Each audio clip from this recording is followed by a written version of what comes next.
Am I audible to you?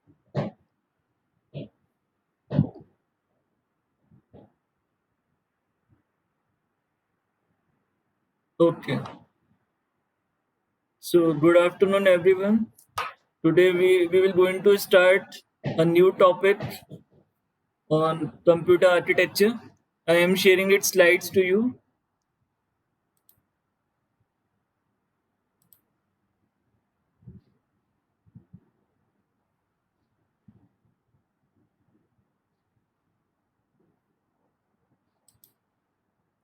Now, the today's topic is instruction set and instruction format.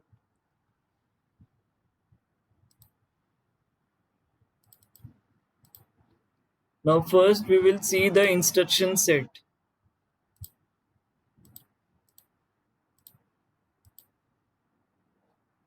Shall we wait for some time for other participants to join us?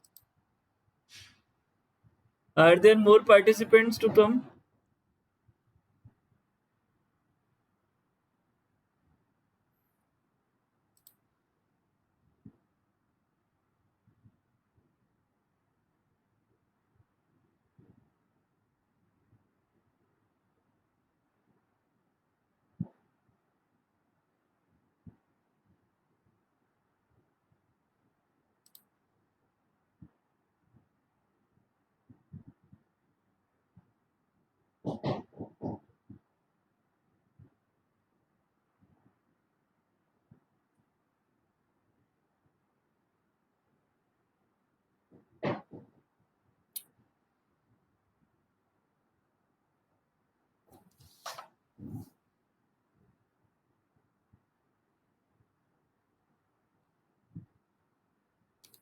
Shall we wait for some time or continue with our class?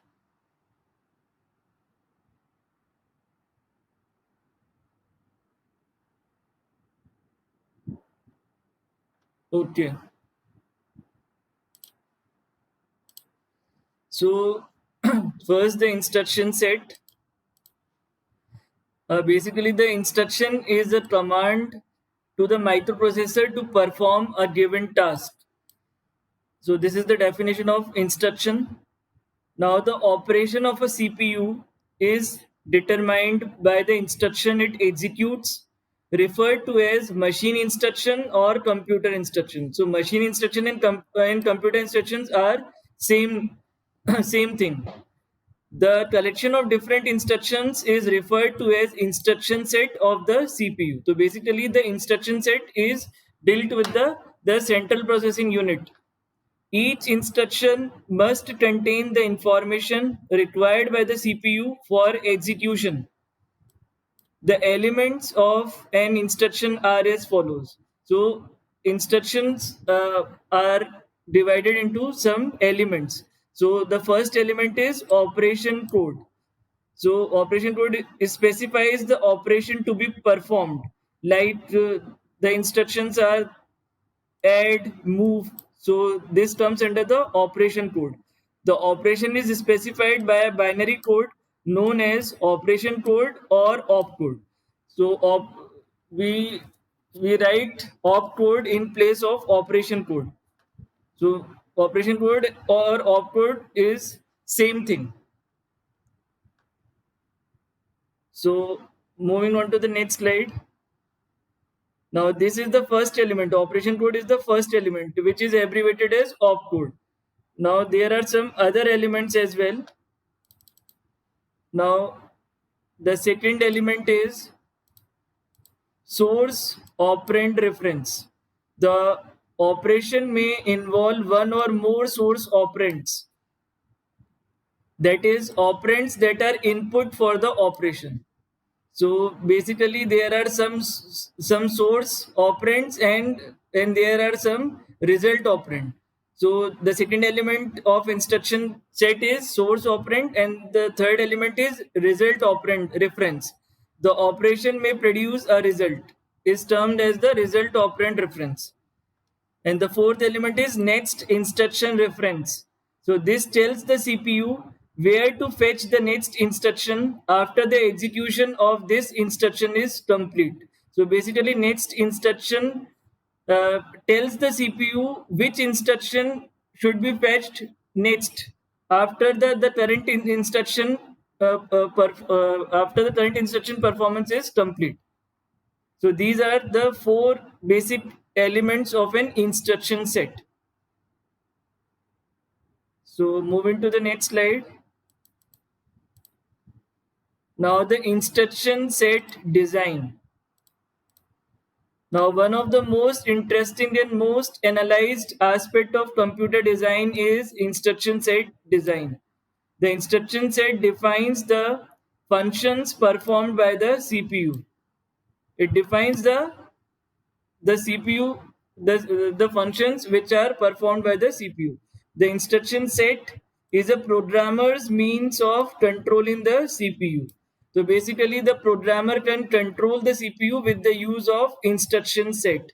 That's why it is very important. Thus, programmer requirements must be considered in designing the instruction set. So basically, the uh, programmer can control the CPU with the use of instruction set. So moving to the next slide.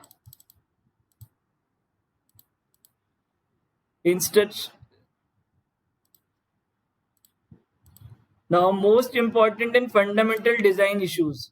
So instruction set designs are dependent on these factors. Now the first is operation repertoire, means how many and which operations to provide and how complex operations should be.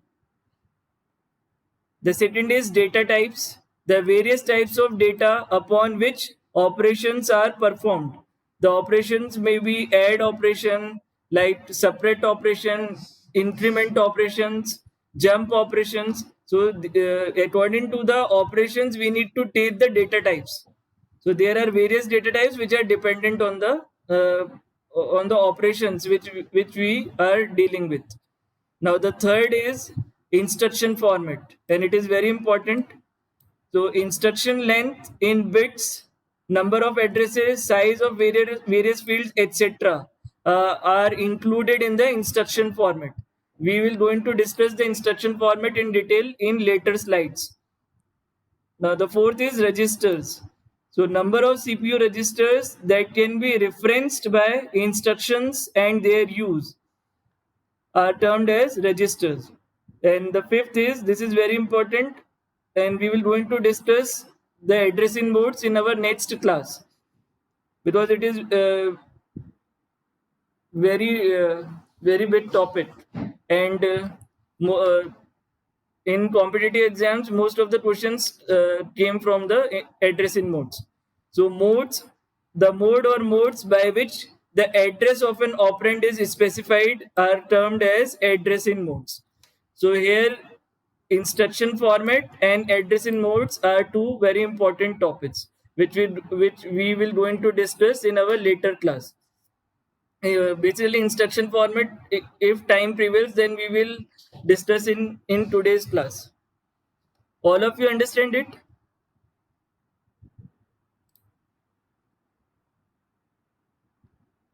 Just write in the chat box.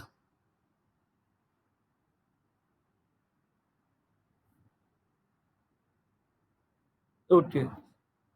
So moving on to the next slide.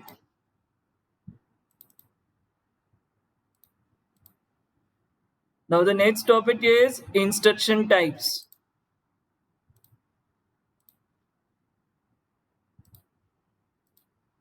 So most computer instructions are classified as, these are some of the classifications: data type, data transfer instructions, data manipulation instructions, program control instructions. So first, the data transfer instructions. So these instructions move data from one place to another in the computer without changing the data content. So that's why they are called as data transfer instructions. So examples of these instructions are load, move, in, out, push, store. So these are the examples of data transfer instructions. So these instructions you already studied when you study the microprocessor subject.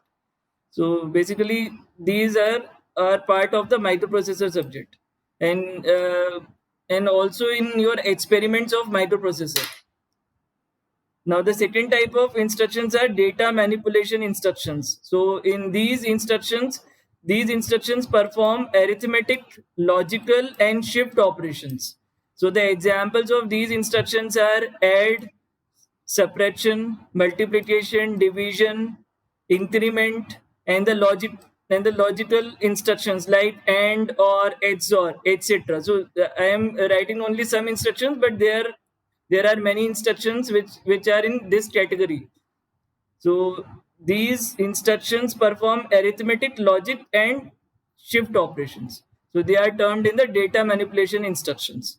Now the next category is program control instructions. So these instructions may change the address value in the program counter and cause the normal sequential flow to change. So do you know the definition of program counter? What it is doing, or what is the function of program counter?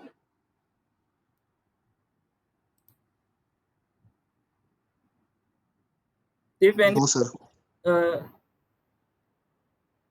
yes, if anyone knows it, then speak up.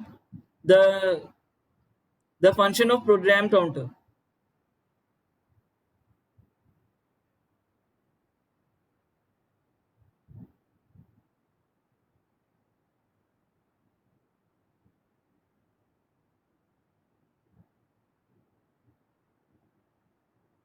Okay, so basically the program counter is used to give the next instruction to the CPU for performing.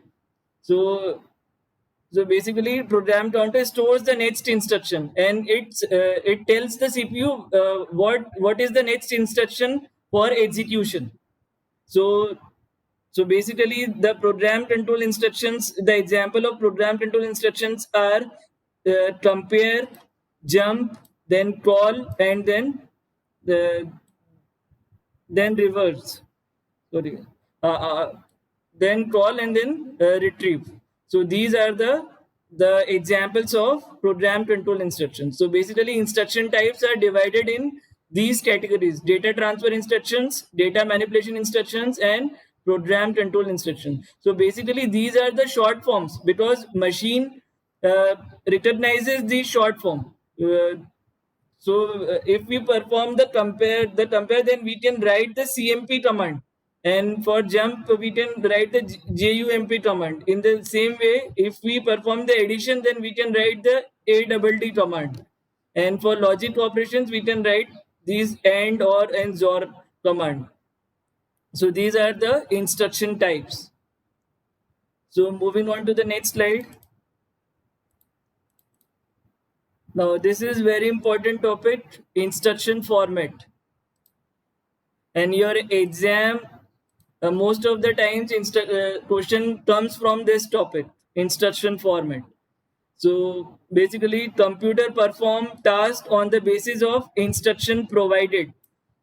Means if we provide the instruction to add two numbers, then the computer performs the addition. In the same way, if we give the computer command to increment the number, then it performs the increment operation. So an instruction in the computer comprises of groups called fields. So these fields contain different information. As for the computers, everything is in 0 and 1. As you already know, computer only recognizes the 0 and 1, the binary format. So each field has different significance on the basis of which a CPU decides what to perform.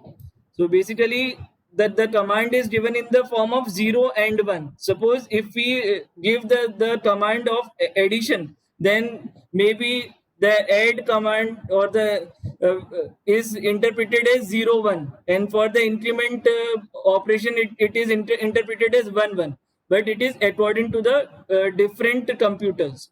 So the most common fields are, so instruction format is divided into these fields, and these are most common fields, and most of the questions comes, I mean, you need to remember these fields with their definition as well. So first is opcode. So which we already discussed in our first slide. Opcode is also called as the operation code. So its definition is operation field which specifies the operation to be performed, like addition. So it specifies which operation to be performed, like addition and like increment, like jump operation. So it basically, so it is in the first field. So this is I am circle that field. It shows the opcode field. So it is the first field of the instruction format. Now the second is operand.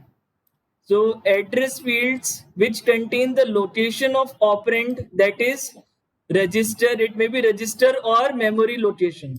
So basically it is the second field after the opcode. It is the second field in the instruction format. So it specifies the address of the location of operand. So most of the time the address is stored in the memory, and sometimes it is the address is stored in the registers as well. And the third field, then the third is addressing mode. So addressing mode is a separate topic, and we will going to discuss this topic in our next class. It is also very important topic from your examination point of view.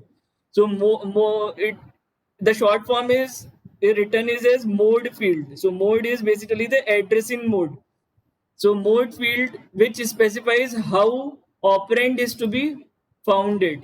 So this is the definition of addressing field. So in all, the instruction format is a combination of these three. First is opcode, second is operand. There may be many operands, because for addition, for performing addition, we need to have two operands. And this is the third, the addressing mode. So this is the third field. So all of you understand it? Just write in the chat box.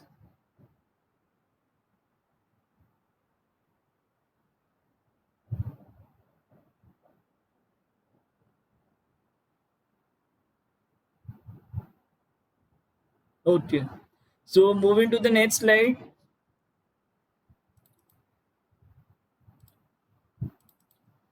So these are the some of the instruction format types. So there are basically four common instruction formats are there.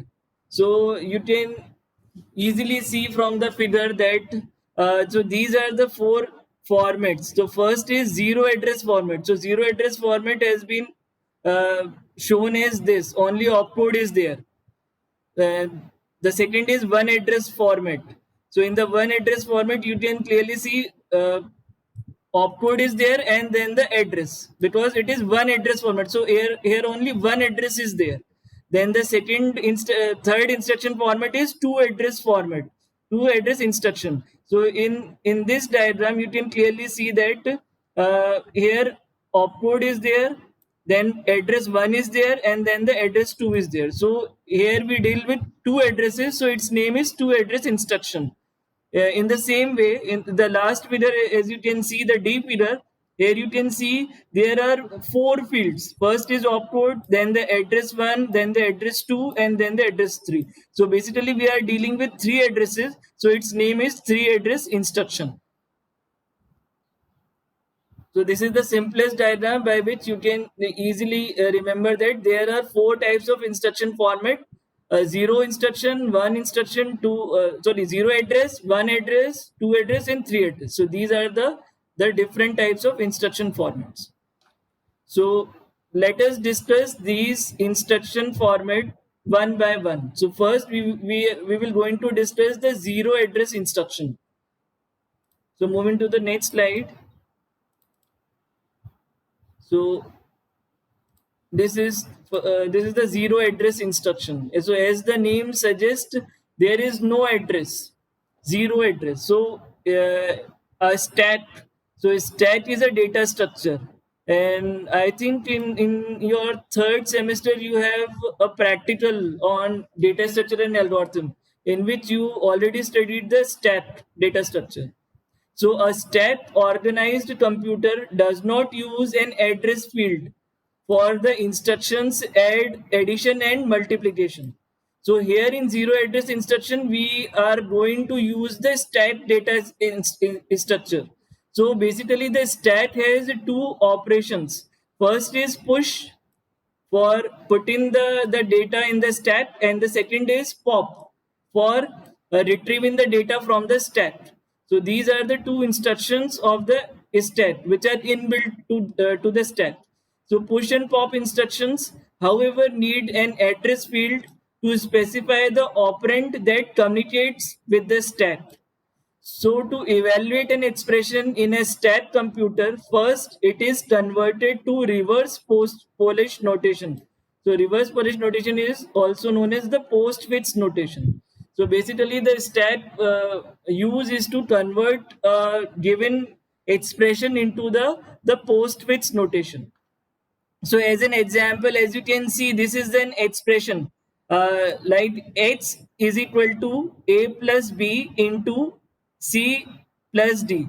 So here you can this expression basically multiply the addition of 2 components. The first component is a plus b and the second component is c plus d. So as the bracket is there, so first if we simplify it in a normal sense, so first a plus b, it performs first the a plus b and then it performs the c plus d, and then after that it performs the multiplication of 2.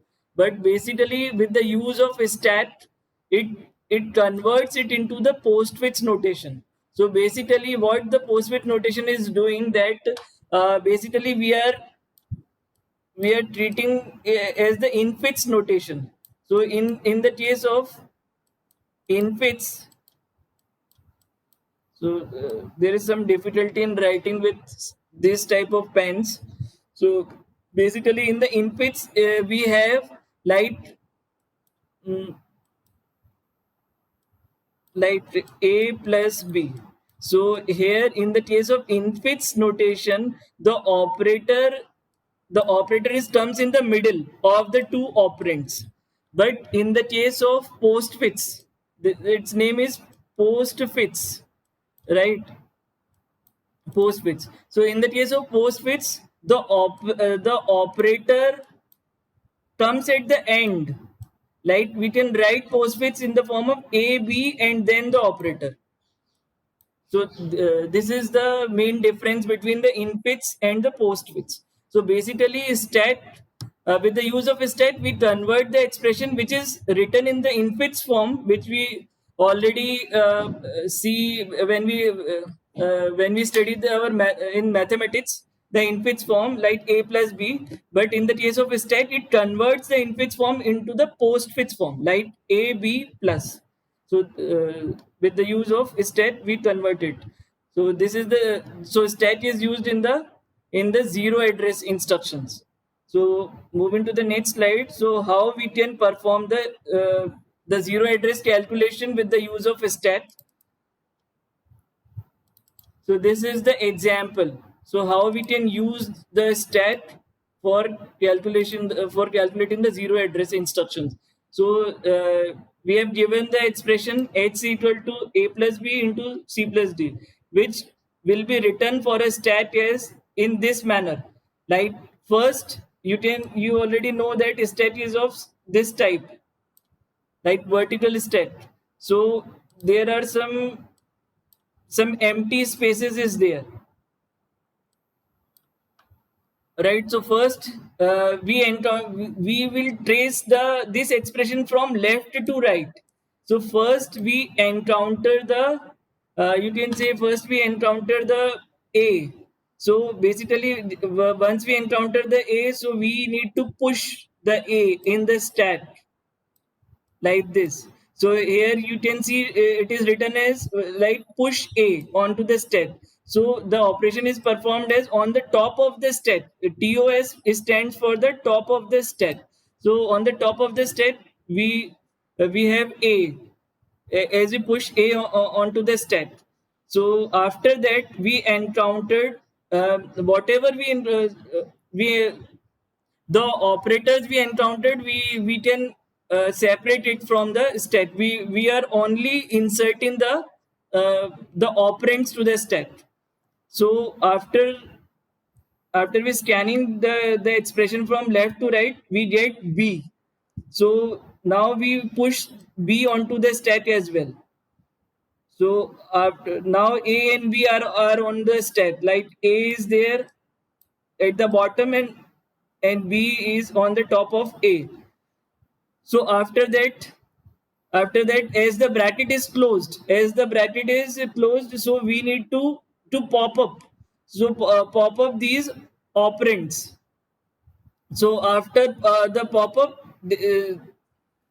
the addition operation, which is the add operator, which we taken outside, we take it the addition operator as well, because the bracket is closed.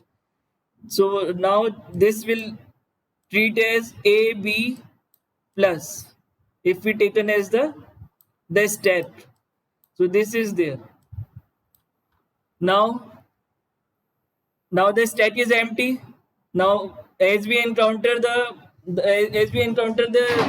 expression from left to right, now we need to push C operand.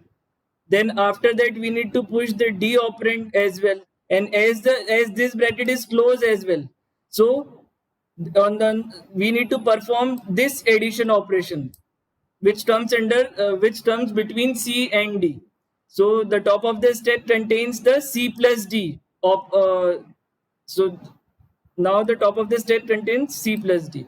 So only we need to perform the multiplication operation, because we done the A plus B part on the top of the stack. Then we already done the C plus D part. So now only the multiplication operation which needs to be performed.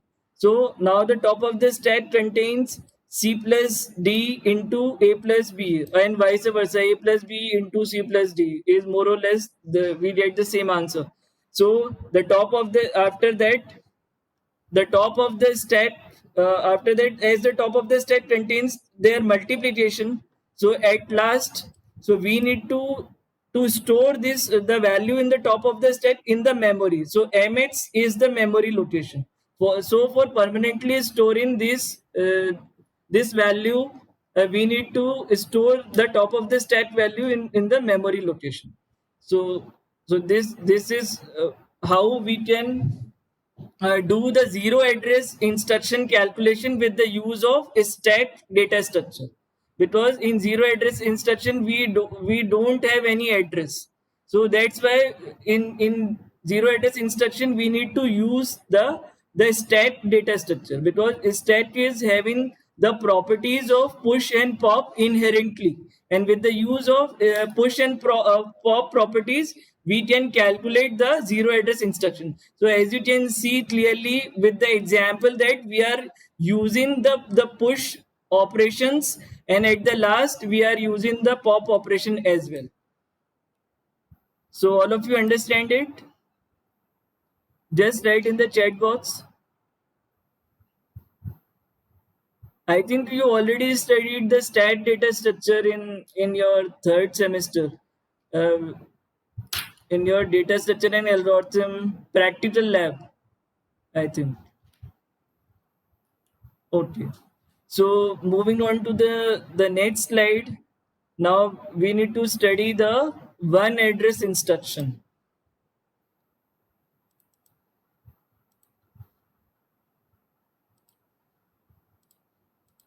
Now this use an implied accumulator register for data manipulation. As you already know, what is the use of accumulator?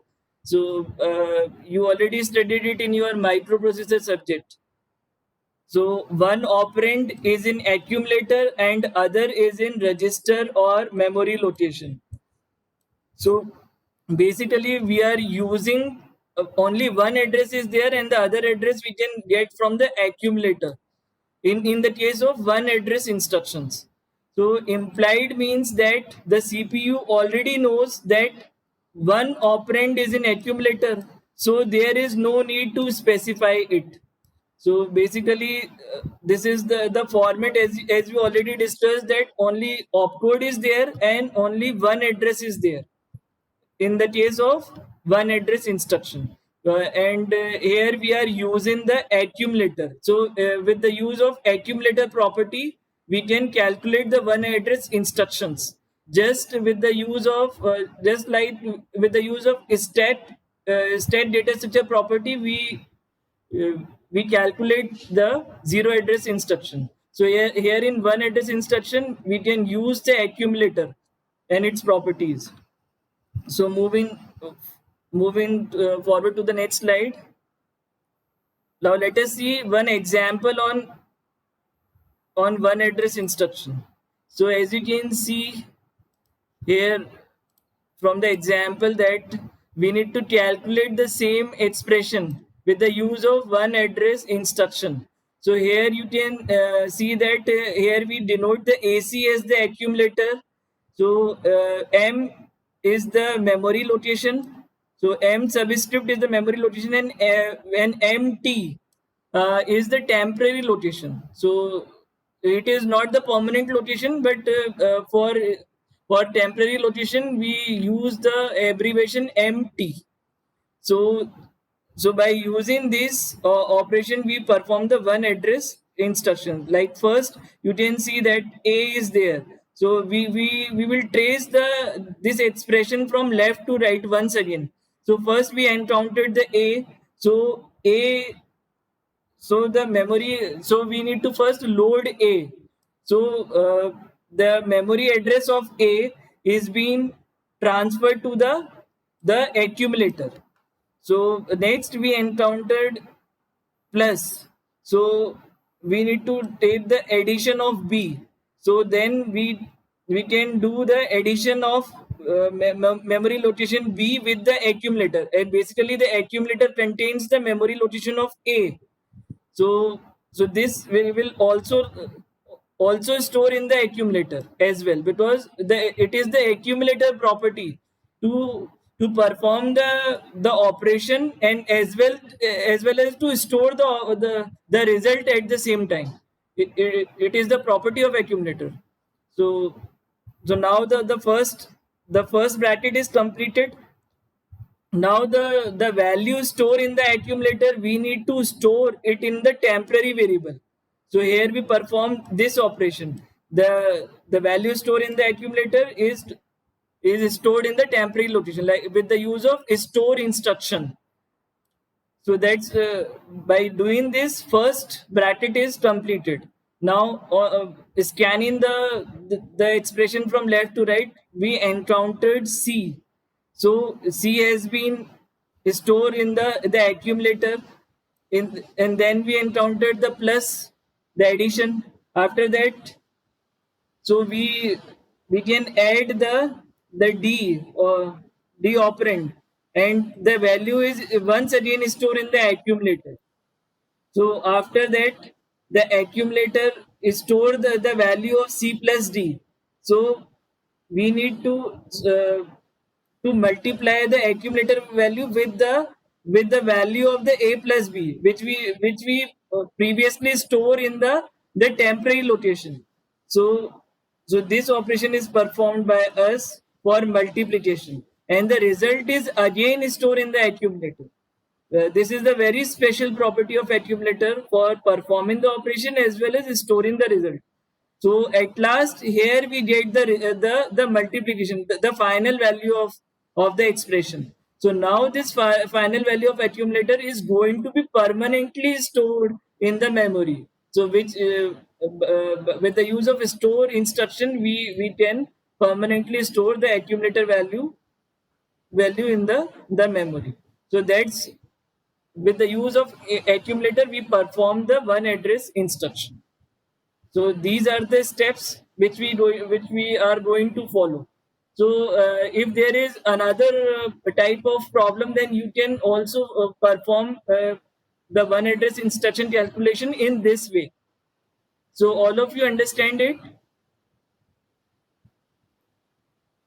Just write in the chat box so that we can proceed further. Okay. So now we will going to study the two address instruction with an example. Now two address instruction. So this is common in commercial computers. So in commercial computers, two address instructions are much more common. So here each address field can specify either a processor register or a memory word. So as you remember, we previously discussed in our slide that two address instruction we have one opcode and there are two addresses which are named as address 1 and address 2. So unlike earlier in one address instruction, the result was stored in an accumulator. Here result can be stored at different locations rather than just accumulator, because here we already have two addresses. So rather than using the accumulator, we can use these two addresses for our calculation. So but requires more number of bits to represent addresses. As the address size is more, so we require more number of bits for storing our address values. So let us see the example of two address instruction. So as you can see, we are taking the same example of calculating the expression x from two address instruction. So in the two address instruction calculation, we need to take two registers. You can take memory as well in place of registers, but here uh, for uh, uh, for differentiating with the memory location, we are taking two registers, and its names are R1 and R2. Then MH is a memory location. M subscript is a memory location. So here we need to perform these operations. So here first, as we are scanning the expression from left to right, first we encounter the A. So here we need to perform the move instruction. So move instruction, what does move instruction? It is written in this way: move R1 comma A. So it means that the memory location of A has been converted to R1, has been stored in the R1 register, basically.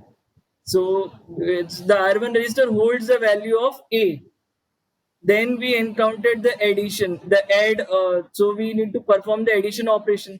So after that, we can do this calculation. So R1 plus R1, which stores the value of A, and with then plus operation with addition operation, and MB, the memory location where the value of B is stored, and its result is again stored in the R1 register, because here we only have two registers, R1 and R2. So we need to perform these. So here R1 is behaving like same as the accumulator behaves in the one address register. So next we perform. So here the first part, a plus b calculation is completed here. So in the third step, we need to move the C operand to the register 2. So this instruction is performed. Then we add the D operand with the C operand. So it can be done by this way. Here R2 contains the value of the C operand. So we need to add the C operand with the D operand, and again its value is stored in the R2 register. So here also the R2 register uh, behaves just like the accumulator of the one address instruction. So here the C plus D calculation is completed. So now we are left with only one calculation of multiplication.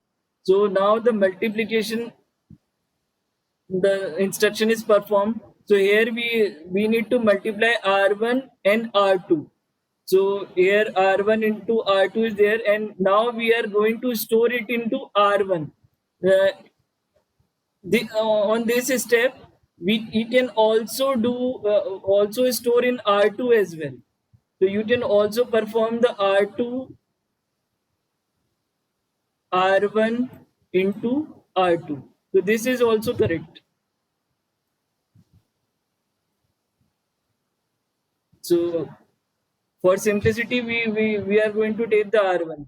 And now the R1 contains the final value. So this R1 value is going to be permanently stored in the memory.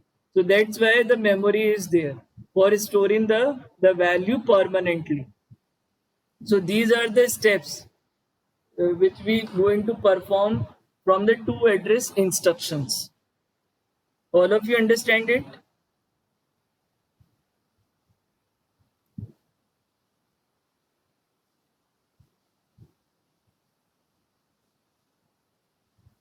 Amisha Mundra. So what is not clear in this slide?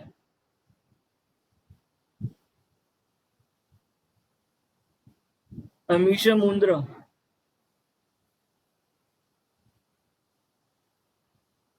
Are you talking for this slide or the previous slide?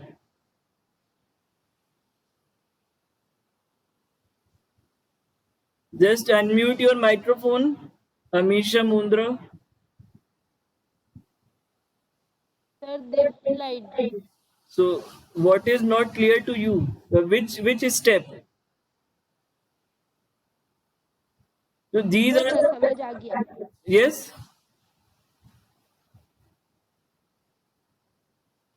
Which step?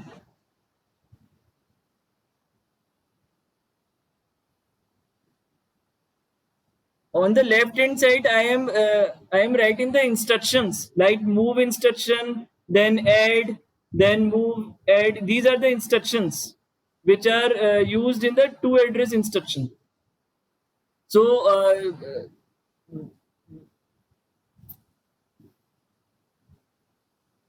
voice is not clear. All of you having some problem with the voice?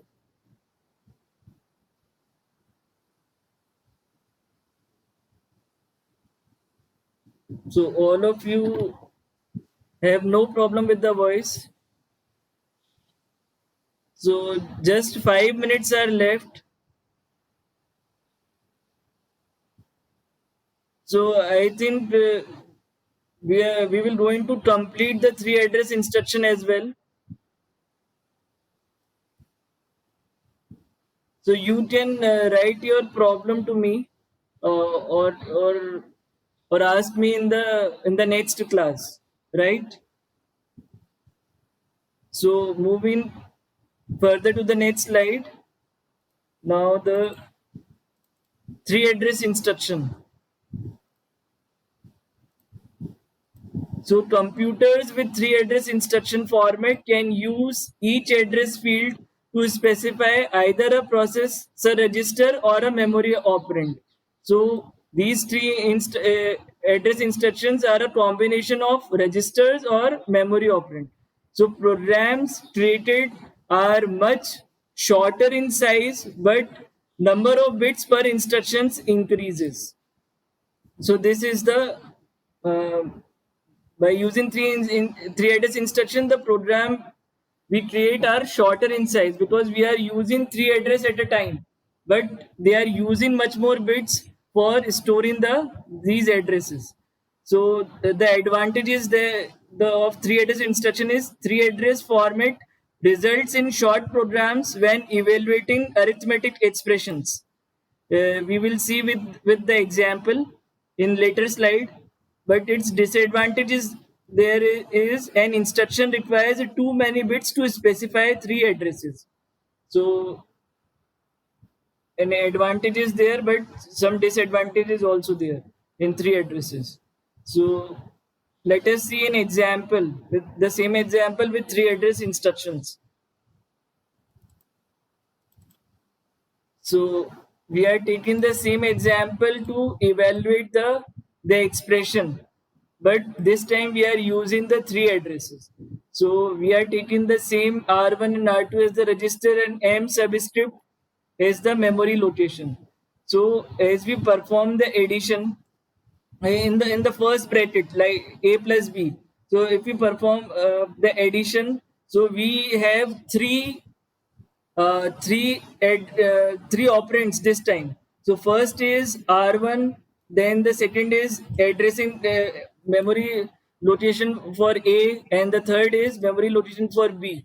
So here we directly do the calculation like memory location A combined with added with memory location B, and its addition is stored in the register R1. In the same way, so here we done the entire calculation of A plus B in only one step. You can see clearly say that in three address instruction we did this operation A plus B calculation in only one step, whereas in the two address and one address instruction we need to perform many operations. Many steps are there for performing this operation. So in the same way, if we need to calculate the C plus D, so we can do it in one step as well. Like the memory location C is combined with the memory location D, and its value is stored in the register R2.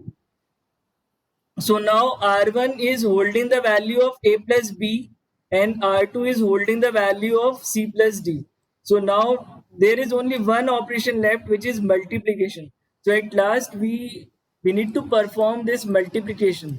So here, yeah, by using the multiplication is performed between R1 and R2.